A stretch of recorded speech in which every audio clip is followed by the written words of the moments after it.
Hello students. सो हमारा आज का टॉपिक है field due to a dipole at axial point. मतलब कि आखिरकार अगर हमारा डाइपोल एक रखा हुआ है और उस डाइपोल के पास अगर हम एक पॉइंट चार्ज को लेकर के आते हैं तो उसके इलेक्ट्रिक फील्ड पे या फिर ईनेट पे या फिर इलेक्ट्रिक फील्ड इंटेंसिटी पे क्या अफेक्ट पड़ेगा। ठीक है, तो सबसे पहला काम हमने क्या किया कि हमने एक डाइपोल लिया, minus Q plus Q separated by a distance of 2a। उसके बाद यहाँ पे जो हमारा पॉइंट P है, हमने यहाँ पॉइंट P पे सपोज करा कि हमने कोई एक टेस्ट चार्ज रखा है और इसी पॉइंट P पे हमको देखना है कि इसकी इलेक्ट्रिक फील्ड इंटेंसिटी इस पॉइंट P पे हमारी कितनी जा रही है। ये जो हमारा पॉइंट P जहाँ हमें कैलकुलेट करना है, ये from the centre of the dipole it is at a distance x। ठीक है, अब हम देखते हैं कि आखिरकार हमारा यहाँ पे जब पॉजिटिव q है और नेगेटिव q है तो इसकी वजह से इस पॉइंट P पे फोर्स लगेगा।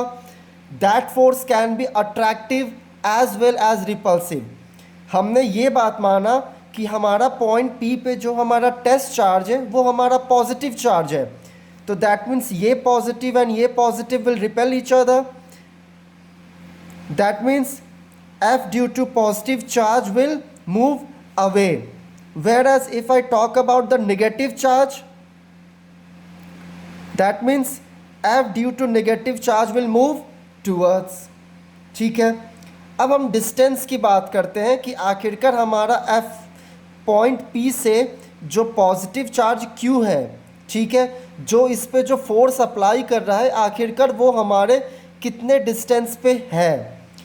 तो यहाँ से यहाँ का डिस्टेंस हमारा x था, तो पॉजिटिव चार्ज और पॉइंट P के बीच का डिस्टेंस हमारा क्या होगा, तो यहाँ से यहाँ का डिस्टेंस मतलब सेंटर ऑफ द डाइपोल से पॉइंट P का डिस्टेंस हमारा x है। पॉजिटिव टू P का डिस्टेंस हमें कैलकुलेट करना है और हमें पता है that centre of the dipole और पॉजिटिव के बीच का डिस्टेंस हमारा a है। दैट मीन्स ये जो हमारा डिस्टेंस होगा positive of the dipole two point P, ये डिस्टेंस हमारा क्या हो जाएगा x माइनस a। सिमिलरली हम देखते हैं इस नेगेटिव चार्ज के लिए, तो इस नेगेटिव चार्ज के लिए अगर मैं डिस्टेंस को देखूंगा तो इस पॉइंट से सेंटर ऑफ द डाइपोल का डिस्टेंस x था और इस पॉइंट से नेगेटिव q के बीच का डिस्टेंस हमारा a है। दैट मीन्स पॉइंट P से इसके बीच का जो डिस्टेंस होगा दैट मीन्स नेगेटिव चार्ज का, वो हमारा हो जाएगा x प्लस a। ठीक है, अब हम लोग E कैलकुलेट करते हैं कि आखिरकार हमारा E कितना होगा। ठीक है, तो E due to positive charge हम लोग कैलकुलेट करना शुरू करते हैं। तो हमारा E due to positive charge कितना होगा 1/4 pi epsilon naught plus q by x minus a का होल स्क्वायर। ठीक है, अगर अब मैं E due to negative charge अगर मैं कैलकुलेट करना चाहूँगा तो हमारा वो कितना आएगा 1/4 pi epsilon naught minus q by x plus a का होल स्क्वायर। अब यहाँ पे मैंने प्लस q और माइनस q लिया because of the polarity of the charge, और यहाँ आर स्क्वायर क्योंकि हमें पता है इलेक्ट्रिक फील्ड का फॉर्मूला क्या होता है, तो 1/4 pi epsilon naught q upon r square. अब हम लोग को E नेट निकालना है, तो E net will be E plus E minus, तो दैट मीन्स अब हमारा E नेट कितना आएगा 1/4 pi epsilon naught q by x minus a का whole square plus 1/4 pi epsilon naught minus q by x plus a का whole square. इन दोनों equation में से 1/4 पाई एप्सिलॉन नॉट हमारा क्या है कॉमन है, तो मैं क्या लिख सकता हूँ E net is equal to 1/4 pi epsilon naught. उसके बाद मैंने यहाँ से Q को भी बाहर निकाला, तो फिर हमारा अंदर में रिमेनिंग क्या बच जाएगा, 1/x माइनस ए का whole square minus 1/x plus A का होल स्क्वायर। ठीक है, अब हमारा ये फॉर्मूला किसका बन रहा है, ए स्क्वायर माइनस बी स्क्वायर। ठीक है, अब अगर मैं इसे फर्दर सॉल्व करना चाहता हूँ, that means x minus A का होल स्क्वायर और x प्लस ए का होल स्क्वायर, अगर अब मैं इसको फर्दर स्प्लिट करके सॉल्व करूँगा तो हमारा x माइनस ए होल स्क्वायर x प्लस ए होल स्क्वायर को सॉल्व करने के बाद हमें जो वैल्यू मिलेगा वो हमें क्या मिलेगा, x square minus A square का होल स्क्वायर। तो E net is equal to हमारा क्या हो जाएगा, Q by 4 epsilon not X square minus A square का होल स्क्वायर।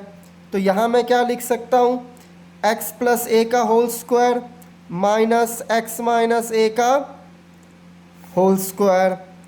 तो हमें फिर ई नेट क्या मिलेगा, q by 4 epsilon not X square plus A square plus 2ax minus X square plus A square minus 2ax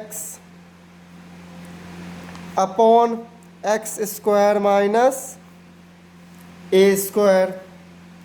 या फिर E net is equal to Q by 4 epsilon not X square plus A square plus 2ax minus X square minus A square plus 2ax upon X square minus A square का whole square.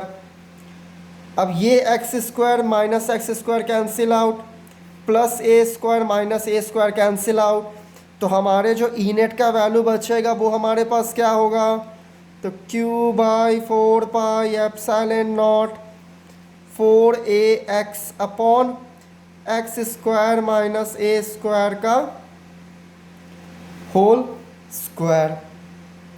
अब अगर मुझे इसे dipole के term में लिखना होगा तो हमें पता है that q into 2a is equal to p, तो दैट मीन्स अब मैं इसको ऐसे लिख सकता हूँ that E net is equal to 1/4 epsilon not.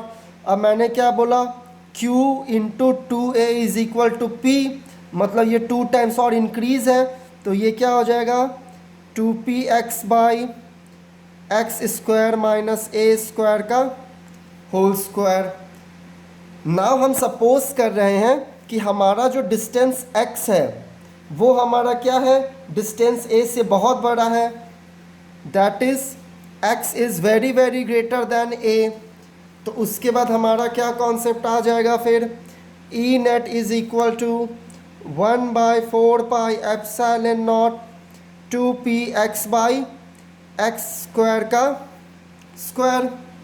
या फिर मैं लिख सकता हूँ E net is equal to 1/4 epsilon not 2px by X raise to the power 4, एक x कैंसिल आउट मतलब एक्स क्यूब बचा, तो E net is equal to 1/4 epsilon not 2p by X cube.